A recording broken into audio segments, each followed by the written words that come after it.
All right. I don't know how this is going to go. This is an experimental video. We're just going to try one chapter and see what the response is, see if this is even possible for me. A long time ago, I think like 2 years ago now, I read on Twitch live some of the first two Percy Jackson books, and I loved it. I love reading live, but I'm not great at it. And Lord of the Rings is particularly tough because it's a little bit older language, hard pronunciations, and I'm just not the greatest reader. So I know some of you are probably going to be infuriated by some of the things that I say or the pronunciations, but this is essentially like a first time read for me. Let me lower this with my foot.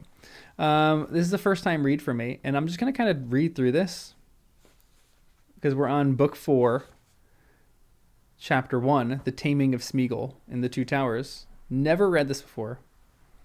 And I'm just going to read through it and kind of make comments and take some notes as I see. And I got some requests. I don't think this is going to be that crazy popular, but I got some requests to read this live and just to kind of give my thoughts. So we're going to try it. Hopefully this doesn't get copyright struck. And yeah, we'll see how it goes. I'm guessing this chapter is going to take about an hour. I might need to change batteries a few times. We'll see how it goes. Chapter 1, The Taming of Smeagol. Well, master, we're in a fix, and no mistake, said Sam Gamgee. He stood despondently, with hunched shoulders beside Frodo. I'm going to be adamant about following this because my eyes go everywhere on the page. I have a little slight dyslexia. He stood despondently with hunched shoulders beside Frodo and peered out with puckered eyes into the gloom. It was the third evening since they had fled from the company. As far as they could tell. They had almost lost count of the hours during which they had climbed and labored among the barren slopes and stones of Emyn Muil. Sometimes retracing their steps because they could find no way forward. Sometimes discovering that they had wandered in a circle back to where they had been hours before. Yet on the whole, they had worked steadily eastward, keeping as near as they could find a way to the outer edge of this strange twisted knot of hills. But always they found its outward faces sheer, high, and impassable, frowning over the plain below. Beyond its tumbled skirts lay livid, festering marshes, where nothing moved, and not even a bird was to be seen. I wonder why there's no birds there. I feel like marshes are good places for birds. The hobbits stood now on the brink of a tall cliff, bare and bleak, its feet wrapped in mist, and behind them rose the broken highlands crowned with drifting cloud. A chill wind blew from the east. Night was gathering over the shapeless lands before them. The sickly green of them was fading to a sullen brown. Far away to the right, the Anduin, that had gleamed fitfully in sunbreaks during the day, was now hidden in shadow. But their eyes did not look beyond the river, back to Gondor, to their friends, to the lands of men. That's sad. Their eyes didn't look? No, that's a bummer. South and east they stared toward the edge of the oncoming night.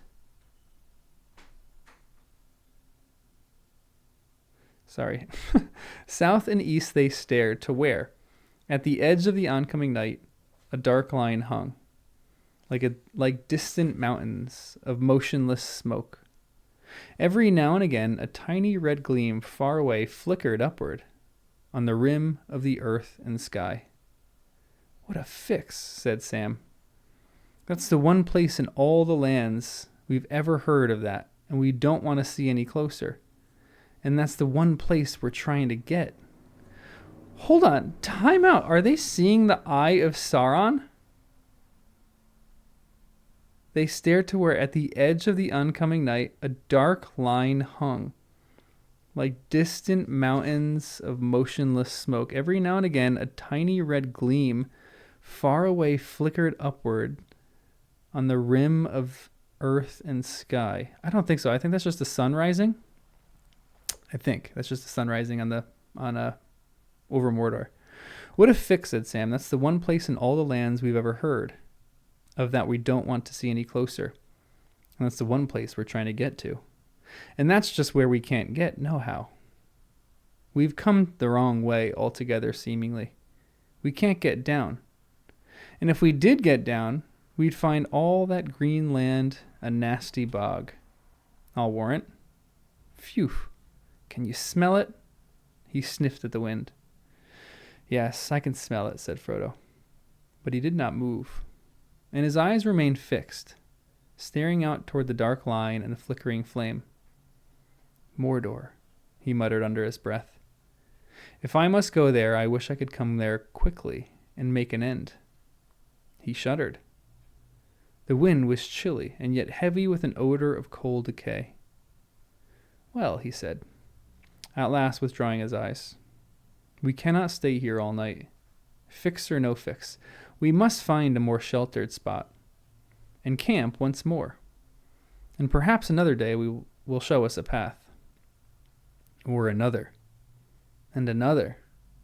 And another, muttered Sam. Or maybe no day.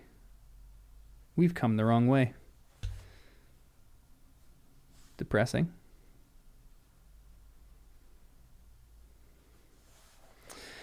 I wonder, said Frodo. It's my doom. Doom, I think. To go to that shadow yonder, so that a way will be found. But will good or evil show it to me? What hope we had in speed? What hope we had was in speed. Delay plays into the enemy's hands. And here I am, delayed. Is it the will of the Dark Tower that steers us? All my choices have proved ill. I should have left the company long before, and come down from the north, east of the river and of Emyn Muil, and so over the hard battle plain to the passes of Mordor. But now it isn't possible for you and me to go alone to find that way back. And the orcs are prowling on the east bank. Every day that passes is a precious day lost. I am tired, Sam. I don't know what is to be done. What food have we got left? Only those, what do you call them? Lembas, Mr. Frodo. A fair supply, but they are better than naught, by a long bite. I never thought, though, when I first set tooth in them, that I should ever come to wish for a change. But I do now.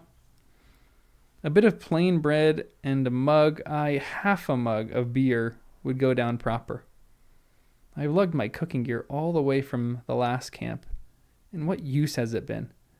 Not to make a fire with, for a start, and not to cook, not even grass. They're both depressed. We get a little break in the text. How to cure depression. Could be an essay. They turned away and went down into a stony hollow. The westering sun was caught into clouds, and night came swiftly. They slept as well as they could for the cold. Turn and turn about, in a nook among great jagged pinnacles of weathered rock. At least they were sheltered from the easterly wind. Did you see them again, Mr. Frodo? Asked Sam, as they sat, stiff and chilled, munching wafers of lembas in the cold gray of the morning. No, said Frodo. I've heard nothing, and seen nothing for 2 nights now. Nor me, said Sam. Urgh. Those eyes did give me a turn, but perhaps we've shaken him off at last, the miserable slinker, Gollum. I'll give him Gollum in his throat if I ever get my hands on his neck. I hope you'll never need to, said Frodo. I don't know how he followed us, but it may be that he's lost us again, as you say. In this dry, bleak land, we can't leave many footprints, nor much scent, even for his snuffling nose. I hope that's the way of it, said Sam. I wish we could be rid of him for good. So do I, said Frodo. But he's not my chief trouble. I wish we can get away from these hills. I hate them. I feel all naked on the east side, stuck up here with nothing but the dead flats between me and that shadow yonder. There's an eye in it. Come on. We've got to get down today somehow. Man, they're in the pits, the camping pits. I wish I was with them. But that day wore on, and when afternoon faded toward evening, they were still scrambling along the ridge and had found no way of escape. Sometimes in the silence of that barren country, they fancied that they heard faint sounds behind them, a stone falling, or the imagined step of flapping feet on the rock. But if they halted and still listened, they heard no more. Nothing but the wind sighing over the edges of the stone. Yet even that reminded them of breath softly hissing through sharp teeth. All that day the outer ridge of Emmenmuil had been bending gradually northward as they struggled on. Along its brink there now stretched a wide tumbled flat of scored and weathered rock, cut every now and again by trench-like gullies that sloped steeply down to deep notches in the cliff face. To find a path in these clefts, which were becoming deeper and more frequent, Frodo and Sam were driven to their left, well away from the edge, and they did not notice that for several miles they had begun slowly going down, but steadily downhill. All right, man, the cliff top was sinking toward the level of the lowlands. At last they were brought to a halt. The ridge took a sharper bend northward and was gashed by a deeper ravine. On the further side it reared up again, many fathoms at a single leap. A great gray cliff loomed before them, cut sheer down as if by a knife stroke. They could go no further forward, and must turn now either west or east. But west would lead them only into more labor and delay, back toward the heart of the hills. East would take them to the outer precipice. There's nothing for it but to scramble down this gully, Sam, said Frodo. Let's see what it leads to. A nasty drop, I'll bet, said Sam. The cleft was longer and deeper than it seemed. Some way down they found a few gnarled and stunted trees, the first they had seen for days. Twisted birch for the most part, with here and there a fir tree. Many were dead and gaunt, bitten to the core by the eastern winds. Once in milder days there must have been a fair thicket in the ravine. But now, after some 50 yards, the trees came to an end, though old broken stumps straggled on almost to the cliff's brink. The bottom of the gully, which lay along the edge of the rock fault, was rough with broken stone and slanted steeply down. When they came at last to the end of it, Frodo stooped and leaned out. Look, he said. We must have come down a long way, or else the cliff has sunk. It's much lower here than it was, and it looks easier, too. Sam knelt beside him and peered reluctantly over the edge. Then he glanced up at the great cliffs rising up, away on their left. Easier, he grunted. Well, I suppose it's always easier getting up or getting down than up. Those as can't fly can jump. It would be a big jump still, said Frodo. He stood for a moment measuring it with his eyes. About 18 fathoms, I should guess, not more. And that's enough, said Sam. Ugh, how I do hate looking down from a height. But looking's better than climbing. I feel like they're going to have to climb. All the same, said Frodo. I think we could climb here. And I think we shall have to try. See, the rock is quite different from what it was a few miles back. It has slipped and cracked. The outer fall was indeed no longer sheer, but sloped outward a little. It looked like a great rampart or a seawall whose foundations had shifted, so that its courses were all twisted and disordered, leaving great fissures and long slanting edges that were in places almost as wide as stairs. And if we're going to try and get down, we had better try at once. It's getting dark early. I think there's a storm coming. The smoky blur of mountains in the east was lost in the deeper blackness that was already reaching out westward with long arms. There was a distant mutter of thunder, borne on the rising breeze. Frodo sniffed the air and looked up doubtfully at the sky. He strapped his belt outside his cloak and tightened it, and settled his light pack on his back. Then he stepped for the edge. I'm going to try it, he said. Very good, said Sam gloomily, but I'm going first. You, said Frodo. What's made you change your mind about climbing? I haven't changed my mind, but it's only sense. Put the one lowest as is most likely to slip. I don't want to come down atop of you and knock you off. No sense in killing two with one fall. Before Frodo could stop him, he sat down, swung his legs over the brink, and twisted around, scrambling with his toes for a foothold.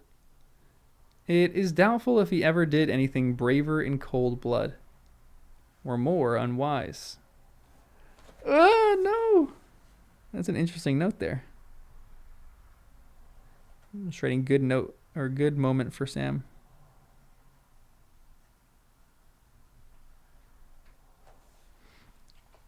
No, Sam, you old ass, said Frodo. You'll kill yourself for certain going over like that without even a look to see what to make for. Come back. He took Sam under the armpits and hauled him up again. Now wait a bit and be patient, he said. Then he lay on the ground, leaning out and looking down. But the light seemed to be fading quickly. Sorry, I gotta adjust the mic. Although the sun had not yet set. I think we could manage this, he said presently. I could at any rate, and you could too, if you kept your head and followed me carefully. I don't know how you can be so sure, said Sam. Why, you can't see the bottom in this light. What if you comes to a place where there's nowhere to put your feet or your hands? Climb back, I suppose, said Frodo. Easy said, objected Sam. Better wait till morning and more light. No, not if I can help it, said Frodo, with a sudden strange vehemence. I grudge every hour, every minute I'm going down to try it out.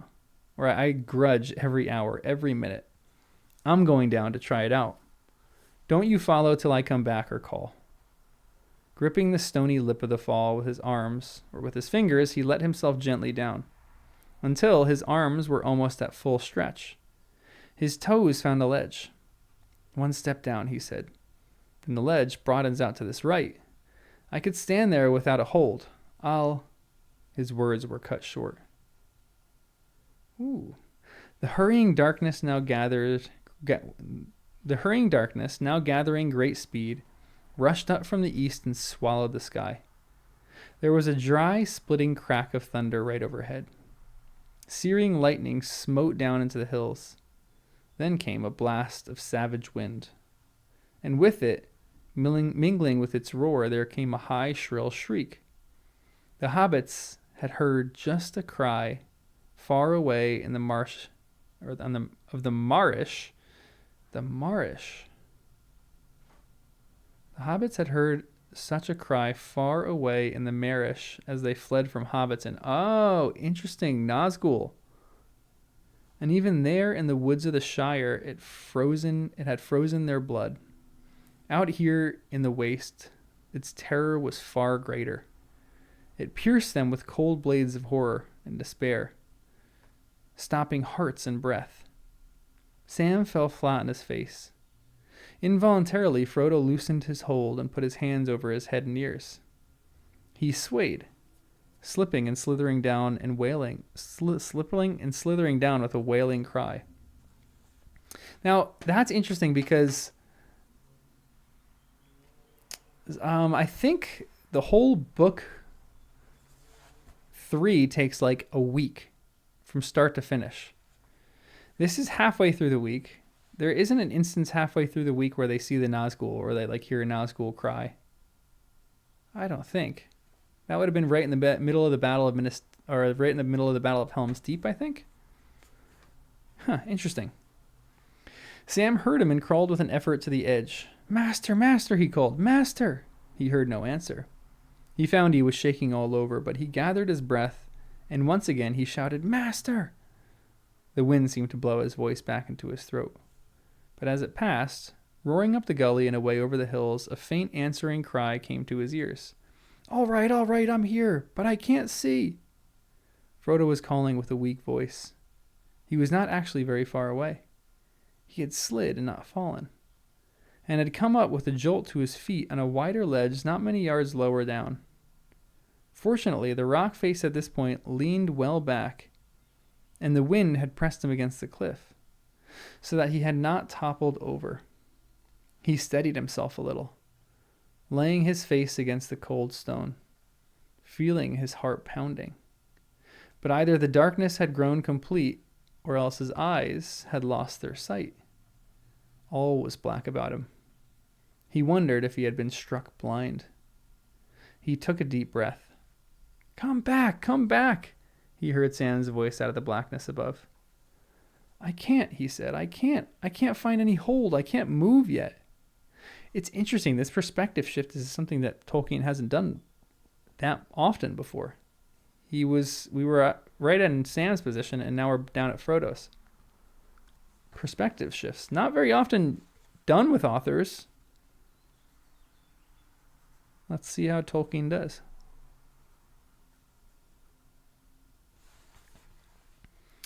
I can't see any hold. I can't move yet. What can I do, Mr. Frodo? What can I do? Shouted Sam, leaning out dangerously far.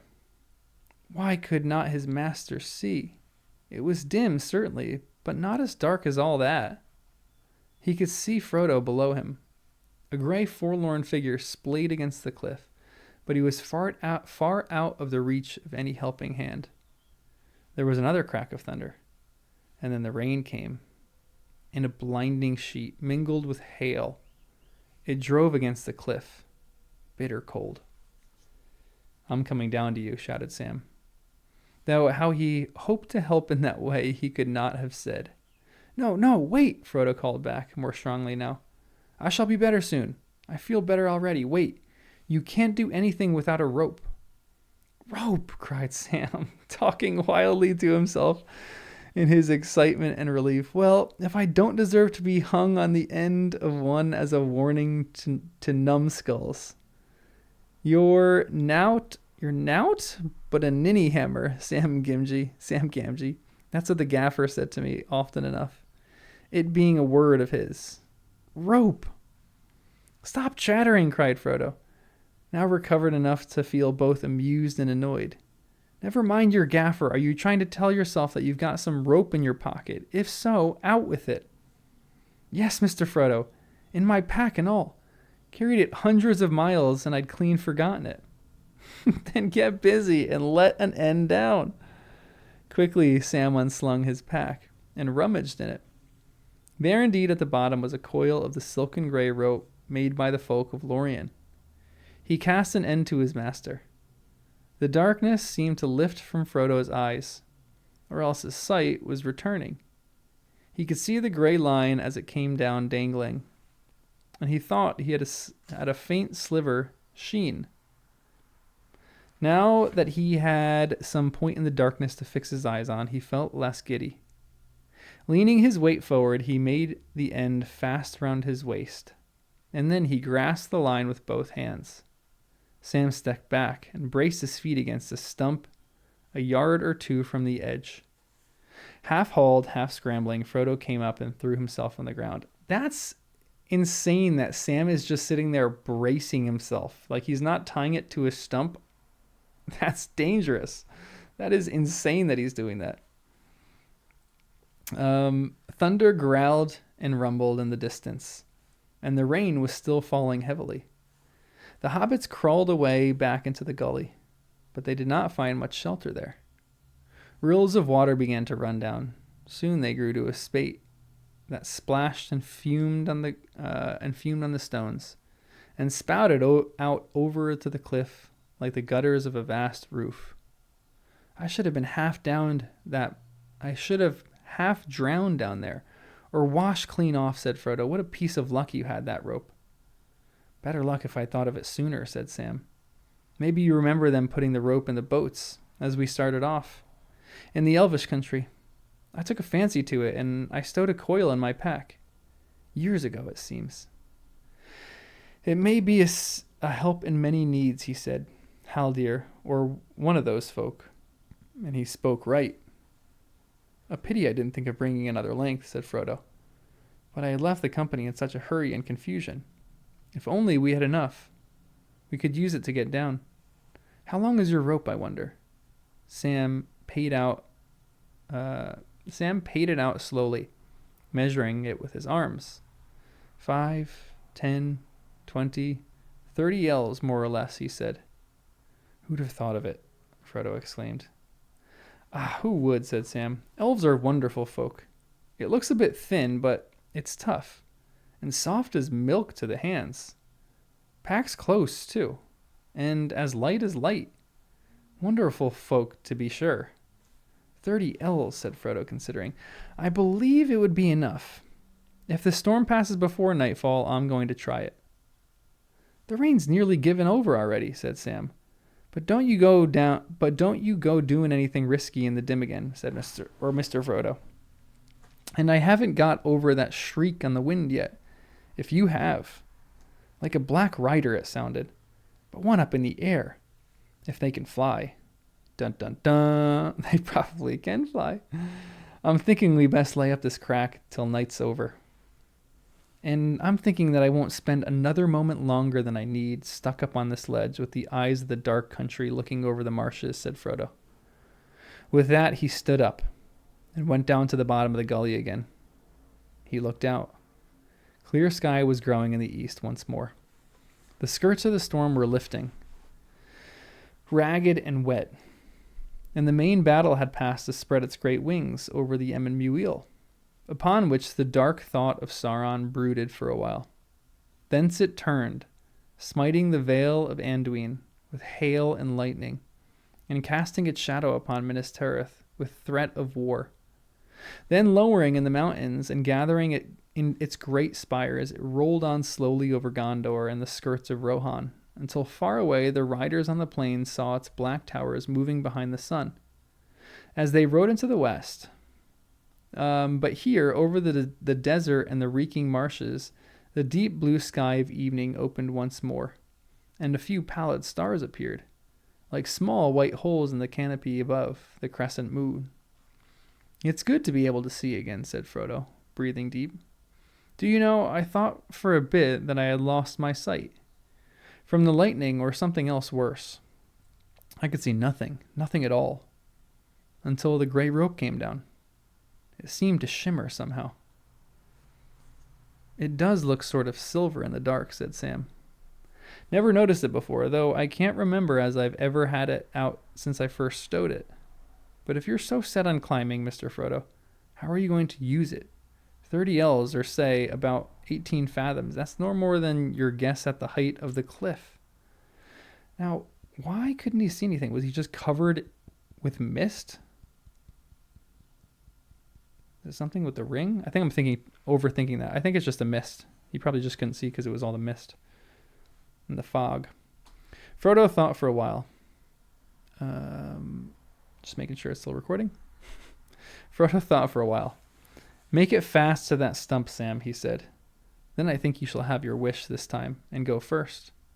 I'll lower you, and you need to do more than use your feet and hands to fend yourself off the rock, though. If you put your weight on some of the ledges and give me a rest, it will help. When you're down, I'll follow.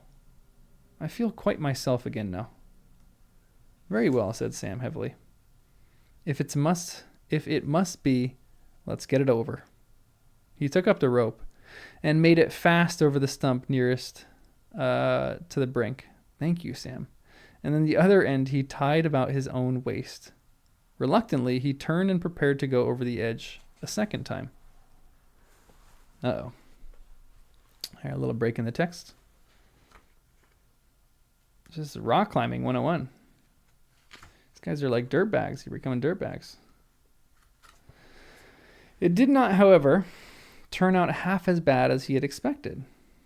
The rope seemed to give him confidence, though he shut his eyes once more, he shut his eyes more than once when he looked down between his feet. There was one awkward spot where there was no ledge and the wall was sheer and even undercut for a short space. There he slipped and swung out on the silver line. But Frodo lowered himself slowly and steadily, and it was over at last. His chief fear had been that the rope length would give out while he was still high up. But there was still a good bite in Frodo's hands. I've never heard that word before. B-I-G-H-T. Interesting. I should look that up. I'll look that up later. I'm guessing like grip? When Sam came to the bottom and called up, "I'm down!" His voice came up clearly from below, but Frodo could not see him. His gray elven cloak had melted into the twilight. Frodo took rather more time to follow him. He had the rope about his waist, and it was fast above. If he had shortened it, or Endy had shortened it, so that it would still pull him up before he reached the ground. Still, he did not want to risk a fall, and he had not quite Sam's faith in this slender gray line. He found two places, all the same, where he had to trust wholly to it. Smooth surfaces, where there was no hold even for his strong hobbit fingers, and the ledges were far apart. But at last he too was down. "Well," he cried, "we've done it. We've escaped from the Emyn Muil. And now what's next, I wonder? Maybe we shall soon be sighing for good hard rock underfoot again." Probably. But Sam did not answer. He was staring back up at the cliff. "Ninny hammers," he said. "Noodles, my beautiful rope. There it is, tied to a stump, and we're at the bottom. Just as nice a little stair for that slinking Gollum as we could leave. Better put up a signpost to say which way we've gone. I thought it seemed a bit too easy. If you can think of any way we could have both used the rope and yet brought it down with us, then you can pass on to me, Ninny Hammer, or any other name your gaffer gave you," said Frodo. "Climb up and untie it and let yourself down if you want to." Sam scratched his head. "No, I can't think how. Begging your pardon," he said, "but I don't like leaving it. And that's a fact." He stroked the rope's end and shook it gently. "It goes hard parting with anything I brought out of the elf country. Made by Galadriel herself, too, maybe. Galadriel," he murmured, nodding his head mournfully. He looked up and gave one last pull to the rope, as if in farewell. To the complete surprise of both hobbits, it came loose.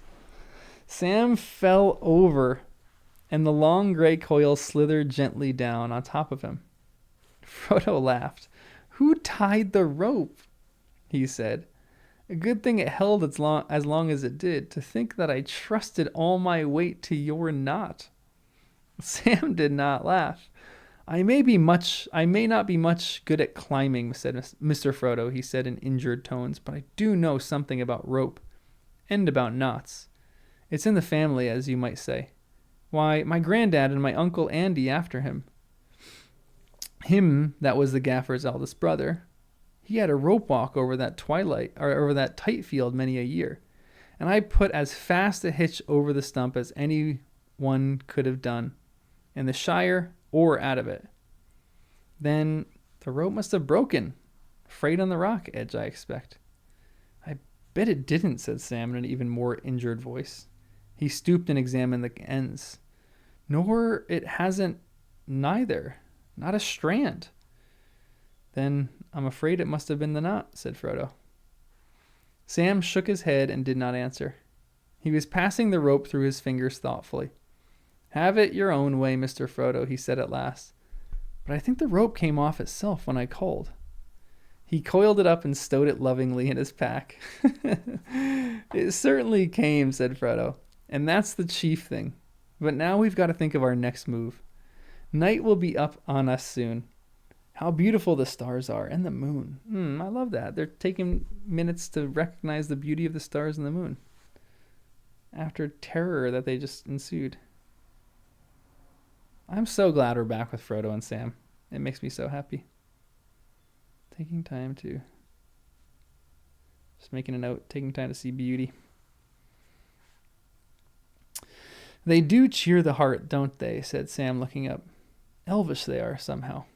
And the moon's growing. We haven't seen him for a night or two in this cloudy weather. He's beginning to give quite a light. Yes, said Frodo. But he won't be full for some days. I don't think we'll try the marshes by the light of half a moon. Under the first shadow of night, they started out on the next stage of their journey. After a while, Sam turned and looked back at the way they had come. The mouth of the gully was a black notch in the dim cliff. I'm glad we've got the rope, he said. We've set a little puzzle for that footpad anyhow. He can try his nasty flappy feet on those ledges. I'm sure he's like an expert climber, Sam. They picked their steps away from the skirts of the cliff. It's also interesting that they just immediately know that Gollum's following them. I know that they kind of discovered that on the river and stuff like that, but it is pretty intense that they already just like know. They picked their steps away from the skirts of the cliff, among a wilderness of boulders and rough stones, wet and slippery with the heavy rain. The ground still fell away sharply. They had not gone very far when they came upon a great fissure that yawned suddenly black before their very feet. It was not wide, but it was too wide to jump across in the dim light. They thought they could they thought they could hear water gurgling in its depths. It curved away on the left, northward, back to the hills, and so barred their road in that direction, at any rate, while darkness lasted. We had better try a way back southward along the line of the cliff, I think, said Sam. We might find some nook there, or even a cave or something. I suppose so, said Frodo. I'm tired, and I don't think I can scramble among the stones much longer tonight. Though I grudge the delay. I wish there was a clear path in front of us. Then I'd go on till my legs gave way. I kind of know that feeling. They did not find the going any easier at the broken feet of the Emyn Muil. Nor did Sam find any nook or hollow to shelter in. Only bare stony slopes frowned over by the cliff, which now rose again, higher and more sheer as they went back. In the end, worn out, they just cast themselves on the ground, under the lee of a boulder lying not far from the foot of the precipice. There for some time they sat huddled mournfully together in the cold stony night, while sleep crept upon them in spite of all they could do to hold it off. The moon now rode high and clear. Its thin white light lit up the faces of the rocks and drenched the cold, frowning walls of the cliff, turning all that wide, looming darkness into a chill, pale gray, scored with black shadows. Well, said Frodo, standing up and drawing his cloak more loosely around him. You sleep for a bit, Sam, and take my blanket. I'll walk up and down on sentry for a while. Suddenly he stiffened, and stooping, he gripped Sam by the arm. What's that? He whispered. Look over there on the cliff. This is already tense. Sam looked and breathed in sharply through his teeth. Sss, he said. That's what it is. It's that Gollum. Snakes and adders. And to think I thought we'd puzzle him with that bit of a climb. Look at him. Like a nasty crawling spider on the wall. Down the face of a precipice, sheer and almost smooth it seemed in the pale moonlight, a small black shape was moving with its thin limbs splayed out. Maybe its soft, clinging hands and toes were finding crevices and holes that no hobbit could have ever known or seen or used. But it looked as if it was just creeping down on sticky pads, like some large prowling thing of insect kind. And it was coming down head first. Oh my gosh. As if smelling its way. Now and again it lifted its head slowly, turning it right back on its long skinny neck. And the hobbits caught a glimpse of two small pale gleaming lights. Its eyes that blinked at the moon for a moment and then were quickly lit again. Oh my gosh. I'm like gonna sweat in a second. This is tense. Oh, this is so fun. Do you think he can see us? Said Sam. I don't know, said Frodo quietly, but I think not. It's hard, even for friendly eyes, to see these elven cloaks. I cannot see you in the shadow even at a few paces, and I've heard that he doesn't like the sun or moon. Then why is he coming down just here? Asked Sam. Quietly, Sam, said Frodo. He can smell us, perhaps, and he can hear us as keen as elves, I believe. I think he has heard something now. Our voices probably. We did a lot of shouting away back there, and we were talking far too loudly until a minute ago. Well, I'm sick of him, said Sam. He's come once too often for me, and I'm going to have a word with him, if I can. I don't suppose we could give him this slip now anyway. Drawing his gray hood well over his face, Sam crept stealthily toward the cliff. Oh my gosh! Careful, whispered Frodo, coming behind him. Don't alarm him. He's much more dangerous than he looks. I would say, out of almost everything that we've seen in the book so far, I feel like Gollum is actually one of the most dangerous things. Like, he's so elusive and evasive. This is creepy. The black crawling shape was now 3/4 of the way down, and perhaps 50 feet or less above the cliff's foot. Crouching stone still in the shadow of a large boulder, the hobbits watched him. He seemed to have come to a difficult passage, or to be troubled about something. They could hear him sniffling, and now and again there was a harsh hiss of breath that sounded like a curse. He lifted his head, and they thought they heard him spit. Then he moved on again. Now they could hear his voice creaking and whistling. Achs, caution, my precious. More haste, less speed. More haste, less speed. We mustn't risk our necks. We mustn't, must we, precious? No, precious, Gollum. He lifted his head again, blinked at the moon, and quickly shut his eyes. We hate it, he hissed. Nasty, nasty, silvery light it is. It spies on us, precious. It hurts our eyes. He was gliding lower now, and the hisses became sharper and clearer. Where is it? Where is it? My precious, my precious. It's ours, it is. And we wants it. The thieves, the filthy little thieves. Where are they with my precious? Curse them. We hates them. It doesn't sound as if he knew we were down here, does it? Whispered Sam. And what's his precious? Does he mean the... Shh, breathed Frodo. He's getting nearer now. Near enough to hear a whisper. Indeed, Gollum had suddenly paused again, and his large head on its scrawny neck was lolling from side to side, as if he was listening. His pale eyes were half unlidded. Sam restrained himself, though his fingers were twitching. His eyes, filled with anger and disgust, were fixed on the wretched creature as he now began to move again, still whispering and hissing to himself. This is so creepy.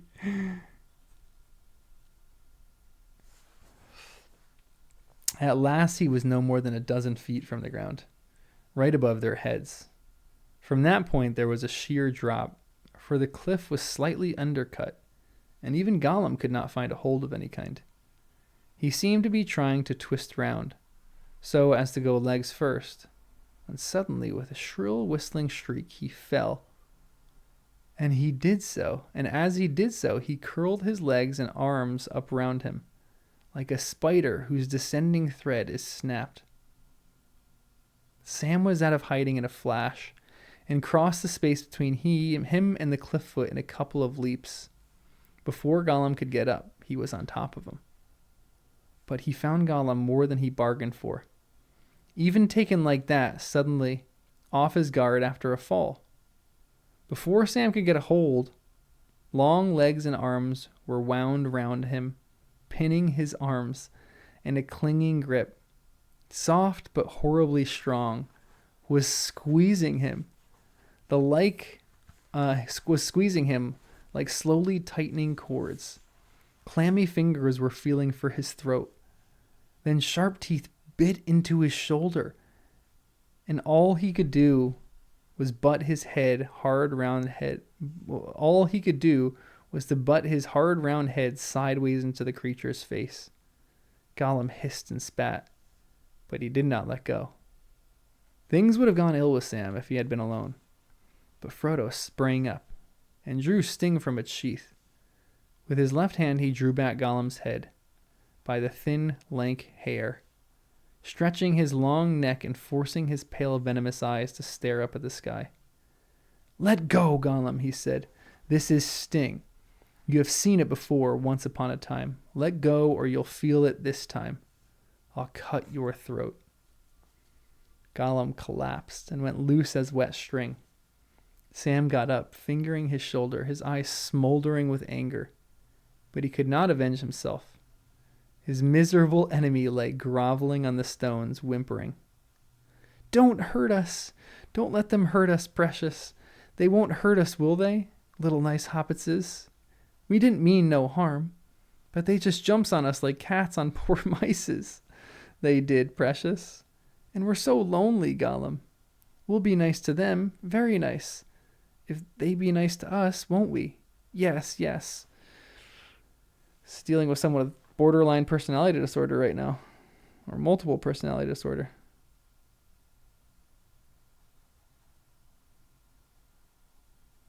This is interesting. It's pretty similar to the movie, too. "Well, what's to be done with it?" said Sam. "Tie it up so as it can't come sneaking after us no more, I say."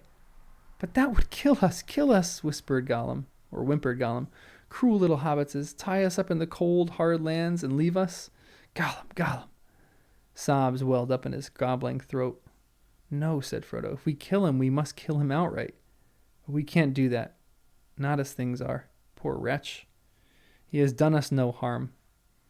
"Oh, hasn't he?" said Sam, rubbing his shoulder. "Anyway, he meant to. And he means to, I'll warrant. Throttle us in our sleep. That's his plan." "I dare say," said Frodo. "But what he means to do is another matter." He paused for a while and thought. Gollum lay still, but stopped whimpering. Sam stood glowering over him. This is so fascinating. This is literally like... One second.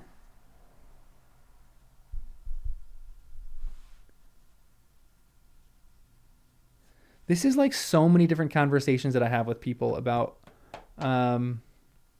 like people who have personality disorders or who are like hot and cold like this. There's always the one camp that's like, oh, let's show them mercy. Let's give them another chance. Like, we can't do any harm to them. Then there's the other camp like Sam, who's like, no, this person needs to be treated harshly. They cannot, like, they're not justified by doing this.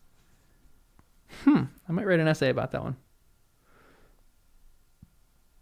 That's really interesting. I got to think about that one more. I got to reread this over and over again. This is a really interesting section. It seemed to Frodo then that he heard, quite plainly but far off, voices out of the past. What a pity Bilbo did not stab the vile creature when he had the chance. He's hearing his own voice. Pity? It was pity that stayed his hand. Pity and mercy, not to strike without need. I do not feel any pity for Gollum. He deserves death. Deserves death? I dare say he does. Many that live deserve death, and some that die deserve life. Can you give that to them? Then be not too eager to deal out death in the name of justice, fearing for your own safety. Even the wise cannot see all ends. It's a great line. Very well, he answered aloud, lowering his sword. But still I'm afraid.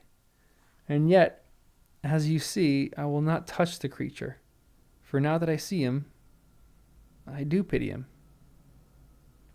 Sam stared at his master, who seemed to be speaking to someone. Hold on, just 1 second. Let me check how many pages we got left. 3 pages left. We're actually trucking through this. Not bad. This is great. I'm loving this right now. This is so fun. Sam stared at his master, who seemed to be speaking to someone who was not there. Gollum lifted his head. Yes, wretched we are, precious, he whined. Misery, misery. Hobbits won't kill us. Nice hobbits? No, we won't, said Frodo. But we won't let you go either. You are full of wickedness and mischief, Gollum. You will have to come with us, that's all. while we keep an eye on you. But you must help us if you can. One good turn deserves another. This is so interesting. Yes, yes, indeed, said Gollum, sitting up. Nice hobbits. We will come with them. Find them safe paths in the dark. Yes, we will. And where are they going in these cold, hard lands? We wonders. Yes, we wonders. He looked up at them, and a faint light of cunning and eagerness flickered for a second in his pale, blinking eyes. Sam scowled at him and sucked his teeth, but he seemed to sense that there was something odd about his master's mood, and that the matter was beyond argument. All the same, he was amazed at Frodo's reply. Whoa! That's a great paragraph. I'll have to think about in that one. Frodo looked straight into Gollum's eyes, which flinched and twisted away. You know that, or you guess well enough, Smeagol, he said, quietly and sternly. We are going to Mordor, of course. And you know the way there, I believe. Ah, said Gollum, covering his ears with his hands, as if such frankness and the open speaking of the names hurt him. We guessed, yes, we guessed, he whispered. And we didn't want them to go, did we? No, precious. Not the nice hobbits. Ashes, ashes, and dust. And thirst there is, and pits, pits, pits. And orcs. Thousands of orcses. Nice hobbits mustn't go, those places. So you have been there, Frodo insisted. And you're being drawn back there, aren't you? Yes, yes. No, shrieked Gollum. Once, by accident it was, wasn't it, precious? Yes, by accident. But we won't go back. No, no. Then suddenly his voice and language changed, and he sobbed in his throat, and spoke, but not to them. Leave me alone, Gollum. You hurt me. Oh, my poor hands, Gollum. I don't want to come back.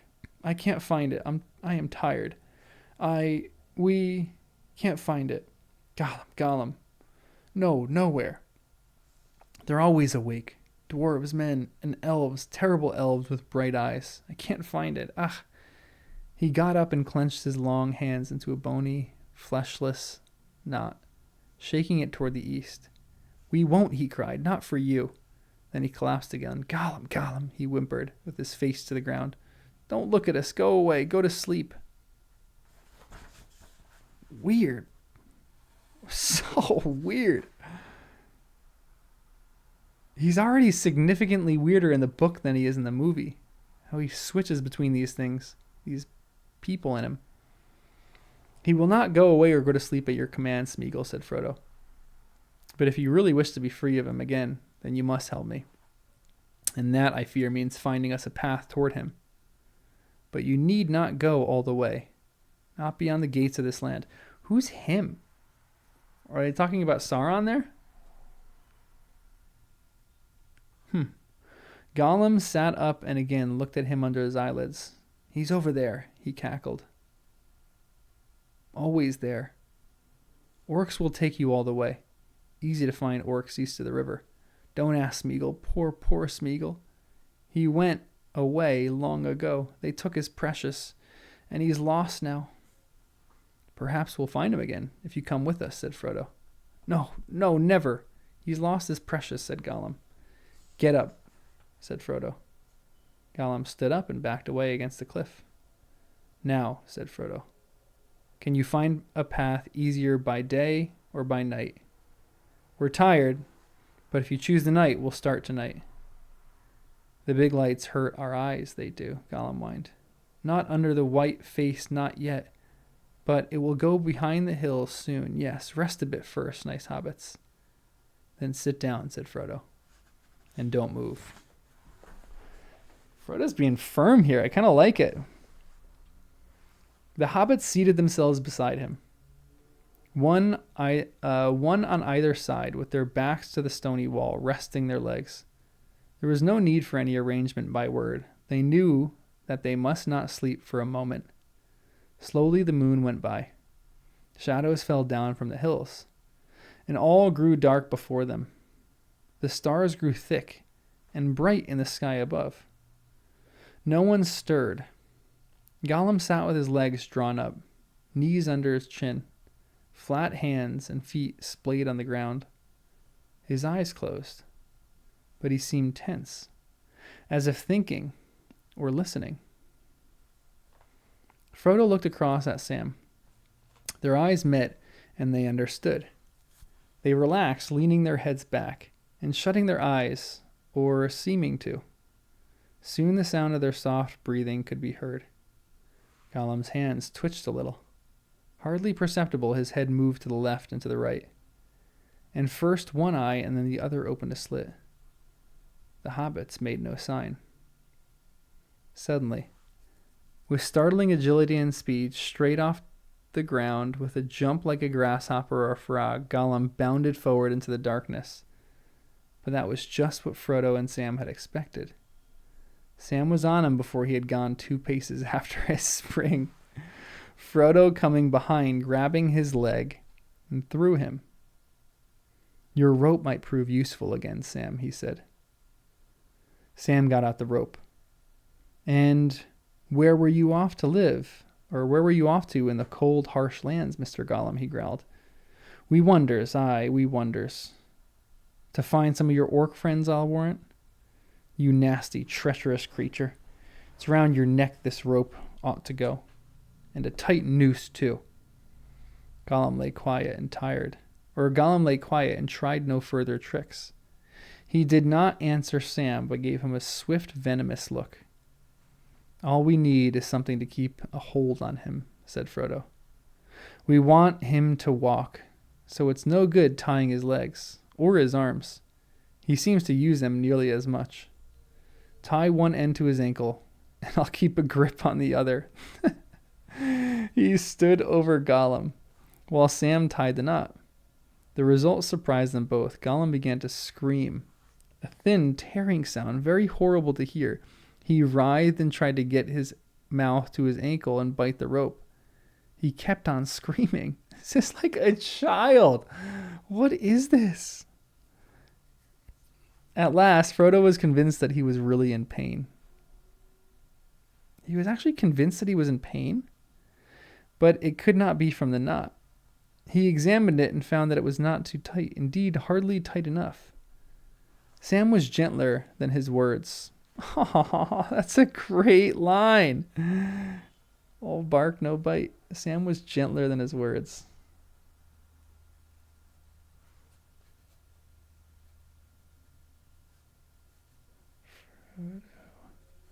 Just writing some notes. "What's the matter with you?" he said.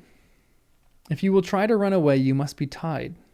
But we don't wish to hurt you." It hurts us, hissed Gollum. "It freezes, it bites." Sorry, the dog just terrified me. "Hey, come here. Relax. Hey. Shh. Hey, no. Hey. Shh. No barking. No. Shh. Hey, we're like 2 more pages in, bud, and we're done. Lay down. Sorry. Hey, stop. No. Sorry about that. It freezes, it bites. Elves twisted it, cursed them. Nasty, cruel hobbits. That's why we tried to escape. Of course it is, precious. We guess they were cruel hobbits. Hey. Sorry, 1 second. Wes, stop. Hey. It's just your neighbors. Come here. Hey. Relax. Relax. It's okay. You're being a guard dog right now, but relax.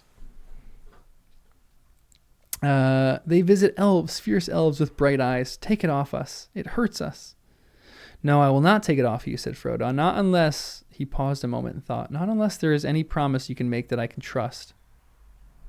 "We will swear to do what he wants." Yes, said Gollum, still twisting and grabbing his ankle. "It hurts us." "Swear," said Frodo. "Smeagol," said Gollum suddenly and clearly, opening his eyes wide and staring at Frodo with this strange light. "Smeagol will answer on the precious." Frodo drew himself up, and again Sam was startled by his words and his stern voice. "On the precious?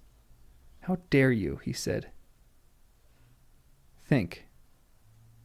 One ring to rule them all, and in the darkness bind them. Would you commit your promise to that, Smeagol? It will hold you, but it is more treacherous than you are. It may twist your words. Beware. This is strange. I got to reread this and try to understand this. I don't know what he's really trying to promise here. Gollum cowered. On the precious, he repeated. And what would you swear? Asked Frodo. To be very, very good, said Gollum. Then crawling to Frodo's feet, he groveled before him, whispering hoarsely. A shudder ran over him, as if the words shook his very bones with fear. Smeagol will swear never to let him have it. Never. Smeagol will save it, but he must swear on the precious. No, not on it, said Frodo, looking down at him with a stern pity.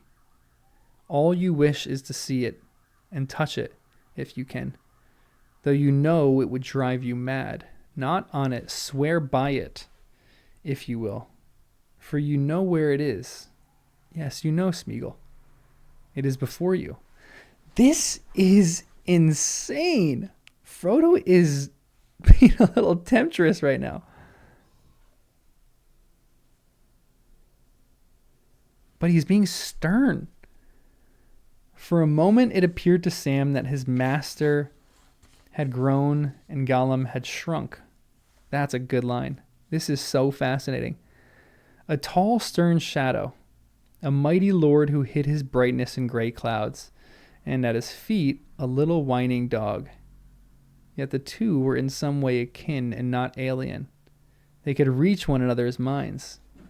Gollum raised himself and began pawing at Frodo, fawning at his knees. Down, down, said Frodo. Now speak your promise. We promises. Yes, I promise, said Gollum. I will serve the master of the precious, good master. Good Smeagol. Gollum, Gollum. Suddenly he began to weep and bite at his ankle again. Take the rope off, Sam, said Frodo. Reluctantly, Sam obeyed. At once, Gollum got up and began prancing about, like a whipped cur whose master has patted it. From that moment, a change, which lasted for some time, came over him. He spoke with less hissing and whining. And he spoke to his companions direct, not to his precious self. He would cringe and flinch if they stepped near him or made any sudden movement. And he avoided the touch of their elven cloaks, but he was friendly and indeed pitifully anxious to please. He would cackle with laughter and caper if any jest was made, or even if Frodo spoke kindly to him, and weep if Frodo rebuked him. Sam said little to him of any sort. He suspected him more deeply than ever, and if possible, like the new Gollum, the Smeagol, less than the old. Well, Gollum, or whatever it is we're to call you, he said. Now for it. The moon's gone and the night's going. We better start. Yes, yes, agreed Gollum, skipping about. Off we go. There's only one way across between the north end and the south end. I found it, I did. Orcs don't use it. Orcs don't know it. Orcs don't cross the marshes. They go round for miles and miles. Very lucky you came this way. Very lucky you found Smeagol. Yes, follow Smeagol. He took a few steps away and looked back inquiringly, like a dog inviting them for a walk. Wait a bit, Gollum, cried Sam. Not too far ahead now. I'm going to be at your tail, and I've got the rope handy. No, no, said Gollum. Smeagol promised. In the deep of the night, under the hard, clear stars, they set off. Gollum led them back northward for a while along the way they had come. Then he slanted to the right, away from the steep edge of the Emyn down the broken stony slopes toward the vast fens below. They faded swiftly and softly into the darkness. Over all the leagues of waste before the gates of Mordor, there was a black silence. Wow. That was scintillating stuff. Gollum is significantly more disturbing in the book than he is in the movie. And Frodo and his ability to This chapter is perfectly titled The Taming of Smeagol. I was literally about to say Frodo and his ability to tame Smeagol in this moment is pretty astonishing. He tames him with stern words and like surety, which I've worked with people with, severe mental disabilities before, or some more severe personality disorders, and I've worked with people and worked with people who've worked with people. I know like 2 therapists who have worked with a lot of people, and their answer is generally you treat with that person with sternness. You do not give them any breathing room. Like, you create clear boundaries, and generally sometimes these people can follow in those clear boundaries. Fascinating chapter. I am very excited. I think I have like 2 or 3 essays that I'm gonna make out of this one. I like the rock climbing one. I was just in Yosemite, and their whole rock climbing journey just was very hit home for me. So I might just tell a personal story with that. Another hiking one. I always throw one of those in there every once in a while.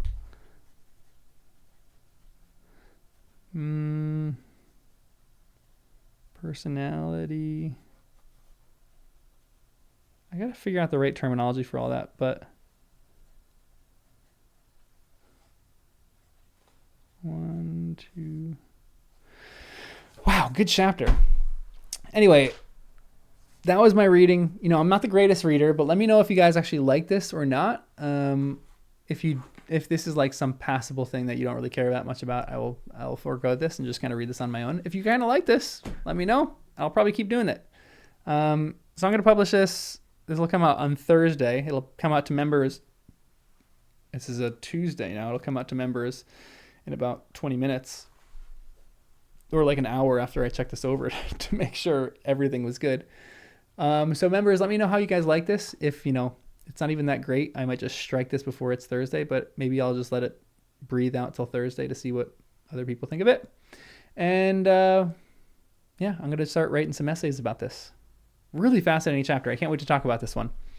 I have so much that I need to think about now. I like that he was described as a dog, and Frodo's power in this chapter is really interesting.